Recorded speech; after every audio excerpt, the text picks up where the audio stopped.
I'm curious, how has everything kind of wreaked havoc with all the programming that you've planned on doing for the Mile High Horror Film Festival coming up this year? Well, to be completely honest, so we had, our festival is going to be happening in May. So we were wrapping our program in probably March, like right when all this stuff happened in the United States anyway.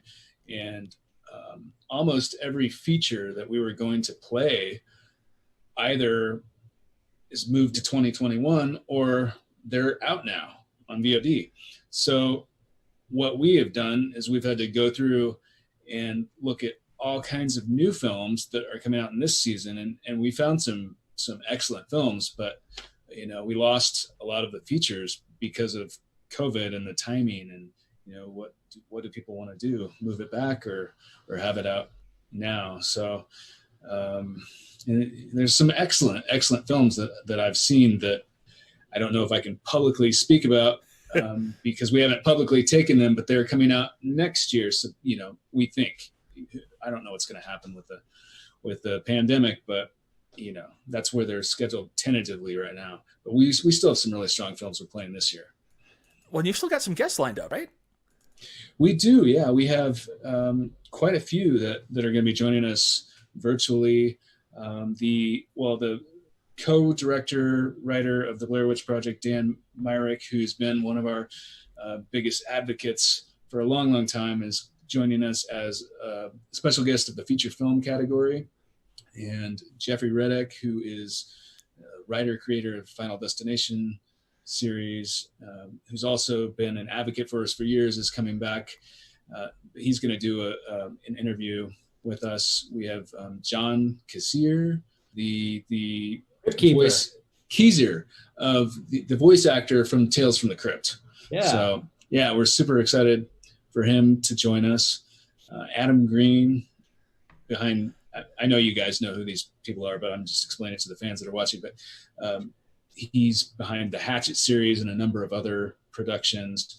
But he's going to be joining us for more than one film. So it's sort of like an Adam Green celebration with some of the talent involved in those productions. So we're very excited to be hosting him. And Adam's a number of other people. Adam's just been kind of doing nonstop content from the Aeroscope studios ever since everything has started. Like between Movie Crypt and everything else, the man he's not slowed down at all. Yeah, no, he seems to be keeping very busy. Absolutely. And he's a super, super nice guy. And we're so grateful to have him on board. And I don't know what I can. I don't know. Is this being edited or is this? We can edit some. Don't get yourself in trouble. Like I'm not looking for anyone to say anything. I mean, I know you're the co-director, so there's only so much trouble you can get in. But still, I don't want to put you in that position, man. I'm not going to do that. All right. Well, I can say that we're very excited to have him back, and we're going to be doing some really fun things with him. We also there's a film called Alone. It's a new feature film that's going to be on VOD coming up very shortly. And the director of that, John Hyams, I believe his name is going to be joining us. But he's very reputable, and his film, it's sort of like a woman gets kidnapped and she escapes from this, person that's after her. And I don't want to say too much without giving away any spoilers, but it's a very high quality, well done film that'll be on VOD for everyone to watch very shortly. But we're going to be doing a live Q&A with him, so we're super excited about that. So yeah, we have quite a few balls in the air right now, but we do have, we're going to be interviewing a lot of directors. We're doing a film called Fried Berry, which you might not have heard of quite yet, but you will, because it'll definitely be going on VOD at some point. But right now it's playing the festival circuit, and it is sort of it's like an alien abduction type of movie, and the acting, I think, is phenomenal, very well acted, and it played, I believe, Sitges and Fantasia this year, but regardless, it's a very, very, good film that I'm super excited about. So we'll be interviewing the director and producer from that film. And most of the films we're showing are new and they have not been released to the general public yet, which is one of the things about a film festival that I think is unique, is that you can see these films before anybody else. And so and we're also showing 12 shorts programs, and we'll be interviewing tons of filmmakers from all around the world that have made these films.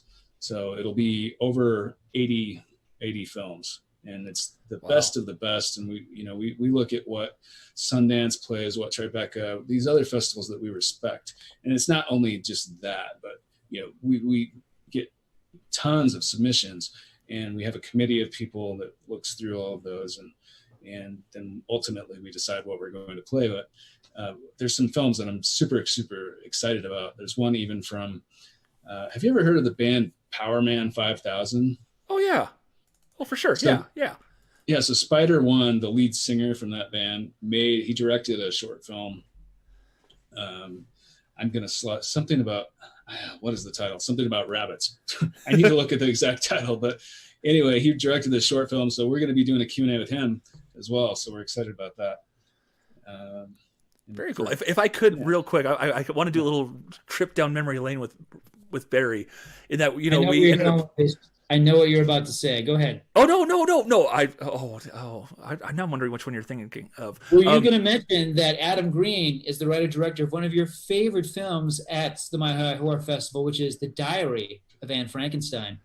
Well, I was going to get there. Yes, I was more going to say, kind of highlighting the quality of content that Tim and the team have put together.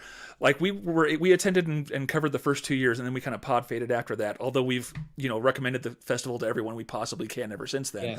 Yeah. But thank you. But because like there are films off the beaten path. Some of our favorite films have come from that festival. And yes, like the thing I appreciate, even if like not all the movies are for me, is that there's a wide breadth of programming that even if something doesn't particularly catch me, like Chillerama was not a movie I was a fan of overall, but Barry will attest to the fact that I was cackling like a crazy person during the Diary of Anne Frankenstein. And then there were other movies that some of them, I discovered that what was it, the kidnapping movie in the second movie, I forget what it was. Was it just called Kidnap? It's called Kidnapped. Yes. Yeah, like I discovered that's my personal kryptonite when it comes to horror movies. I was so bleeping tense during that movie. And then we've seen other movies, like Rambach is one that is just this undiscovered treasure that is essentially, I called it Rear Window meets Dawn of the Dead, like the remake. And it's a brisk hour long, and then it's in, it's out. It tells an incredibly compelling storyline, all in German, that's tense the whole way through and has this really beautiful, sweet, odd love story in it. Like, Barry, what are there other ones that you really enjoyed going back through past years?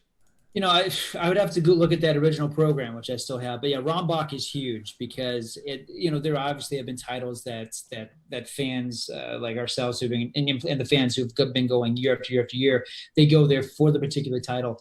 But just to be a horror fan and go there and discover, Rambach, again, folks, this is a German zombie movie. That it's very short. We did not know what to expect. We just said, okay, let's see what this is.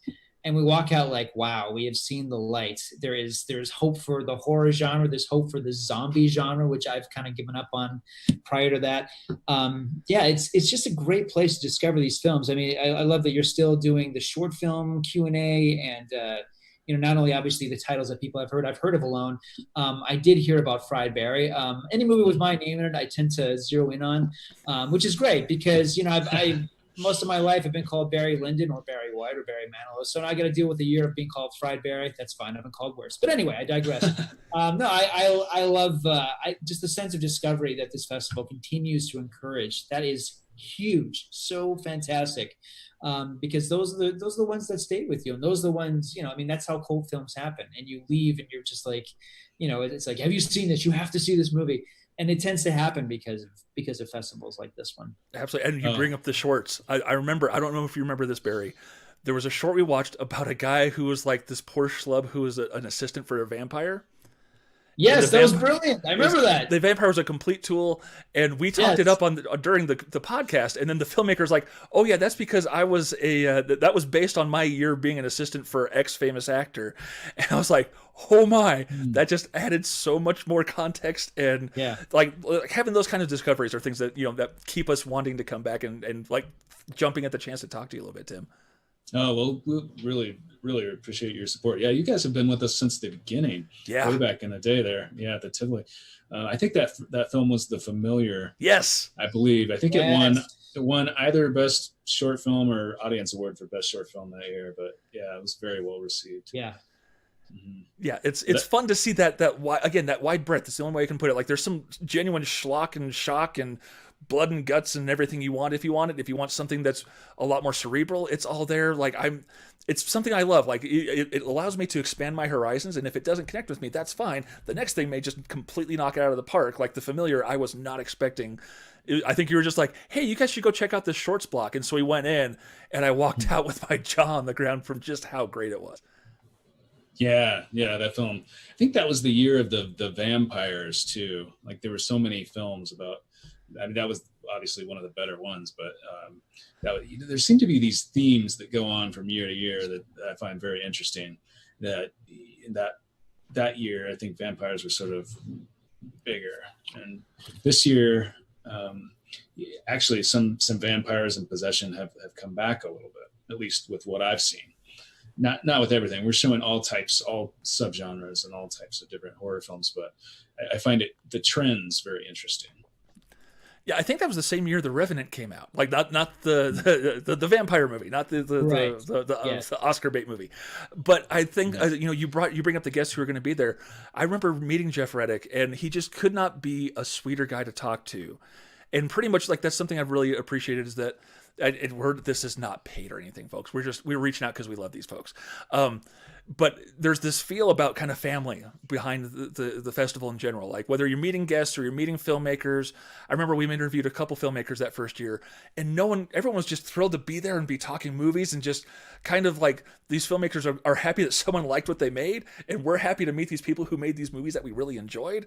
And I'm really glad that you guys are coming back. I was like, oh, they're great. It's coming back. And then Auntie Rona came to town, and I'm like, friggin' really, guys?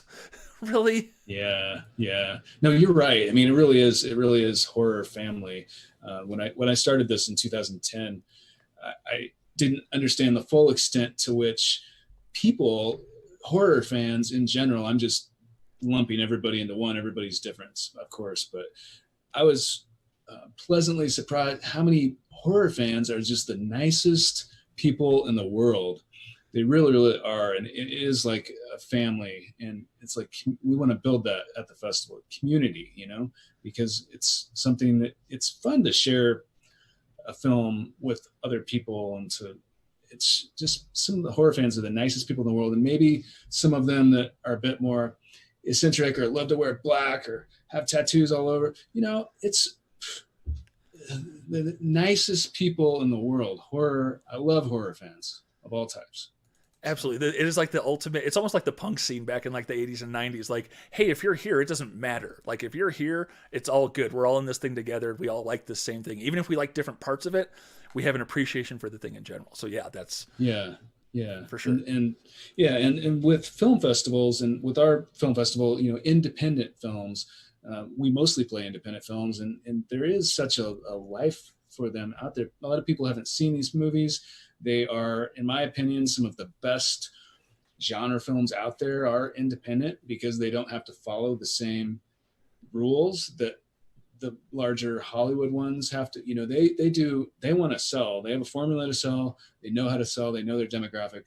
The independent ones can be a bit more out of the box. I'm not excluding all mainstream films or poo-pooing anybody's films. I'm just saying in general, there are some of the best films I've seen are independent. And so, and foreign, there are a lot of really excellent foreign films that people just don't see because they're subtitled or, Parasite broke out of the box, but a lot of them people don't see outside of the festival circuit. So I find it's just very fulfilling to find those gems, the horror gems, and to give a voice to them. Absolutely. So we might as well we've been talking up this festival. It's coming up. Why don't you let us know where folks can register for it, where we can buy passes, all that fun stuff, and how things are going to kind of run this year? Sure. Well, so the Mile High Horror Film Festival, you can find everything at our website at mhhff.com, or you can just Google Mile High Horror Film Festival. And, you can find the program there. We have screen passes, which are the equivalent of an all access pass for $75.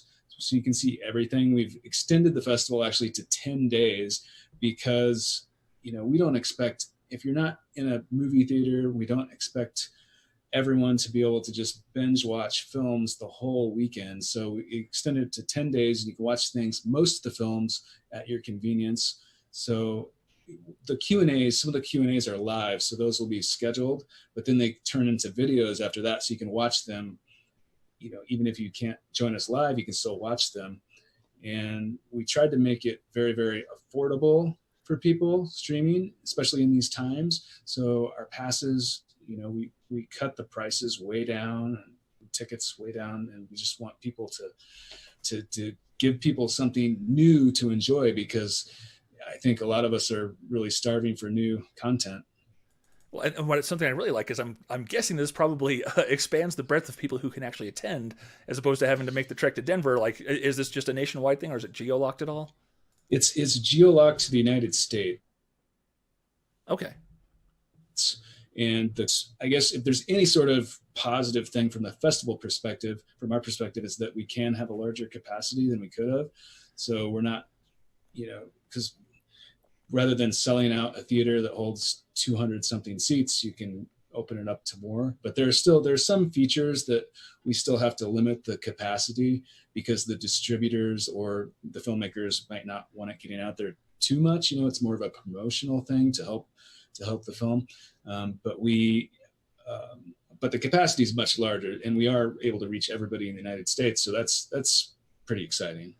Very cool. So who are you using for the back end, if you can talk about that? Just, I'm a nerd, so I like to know that kind of stuff. No, yeah, absolutely. No, it's so we're using Eventive. It's eventive.org, I believe. Could be .com. I don't know, but Eventive. If you Google Eventive, it's one of the more widely used platforms right now for film festivals. And it's very interesting what has happened. I looked at quite a few of these platforms before deciding which one to go with. And there are two or three that, to me, that stick out as being pretty solid, that some of the festivals we respect are using. Eventive is one of them. It integrates chat into it. So if we do a live Q&A, there's a chat room. Of course, the Q&As are integrated into it as well. And it just has just seems pretty user-friendly and safe. The most important thing, I guess, is that it's from the perspective of the filmmaker or the distributor who's having their film in a virtual festival. They want their film to be secure so that it doesn't get pirated or anything like that. So they're very, very secure, and a lot of reputable distributors use them. And I guess that's probably the big thing from our perspective, because we don't want, to get out there. You can even geo-lock to the state of Colorado, or, wherever you want, really. Yeah, we had Keith Garcia on from the Denver Film Society, and he was talking about how they're using Eventive as well. And that's a big thing for me. Like, personally, I love that you're using Eventive, because it's a lot more widely available. Like, I don't have to sit on my PC and watch the movie on my screen. I can run it through my Roku or my Xbox or whatever, and then run it through my home theater system on my, my plasma, so it looks all nice and pretty, and I can get the closest to that theatrical experience that I can. Yeah, that's another thing that was really appealing for someone watching. You can cast it from your phone or your computer to your television or Roku or Android TV. So it's Apple TV as well, I believe. So, it seems like one of the most user-friendly from both our perspective and the consumer, the person, the fan watching the movie. You can still watch it on the television just like you would. So it's pretty exciting. It's funny, when I started this festival in 2010, it was all DVDs, and everything. Technology has changed so much. It's crazy. We were watching all these submissions on DVDs, and so we have to give it to another judge. I have to drive across the city to give someone a DVD, and it's just, technology has changed so much with the ability to just stream everything. Cool. I sound like an old man, but back in my day, we had used the DVDs and we could check out 4 at a time, and that was it. Yeah. Oh, yeah. The advent of like Vimeo and digital screeners has been a lifesaver for wanting to catch up on stuff before a festival. Oh my goodness. Barry, is there anything you want to chime in with before we wrap this guy up? No, and I should say for those watching this who are interested, I had a moment where you were talking about the festival, and I just pulled up my phone off camera, and I was looking at the list of films as well as guests you've had to the festival, and it's just a gallery's rogue of some of the greatest horror artists and filmmakers and actors. Some of these movies, I can't wait to revisit them. Thank you for mentioning The Familiar. I haven't seen it since I saw it 10 years ago. God bless the Mile High Horror Festival. I love that it's 10 years. It's still going strong, still keeping it going. And hopefully things will be more normal-ish a year from now so that, you won't have to deal with the nonsense of having to, adapt to this crazy Corona world we live in. But I love that it's still going. I love what you do. And I'm so excited that it's still with us. Thank you so much. And we love you guys, and I love your podcast, and I love what you guys are doing. You guys have been huge supporters for us, and so thank you so much for having me on and for your support. Absolutely, of course, yeah. So again, if anyone needs more information, go to mhhff.com and pick up a Screen Pass. I'm probably going to do so after we finish this episode, because I have to catch up. I mean, it's the first year back. How do I not attend? But thank you so much, Tim, for joining us. I appreciate you taking the time out to talk to us tonight. Yeah, no, thank you so much, Dave and Barry. I really appreciate it. It's great to see you virtually, and I can't wait to the time when we can see each other together in a theater as well. So yes, thank you so much.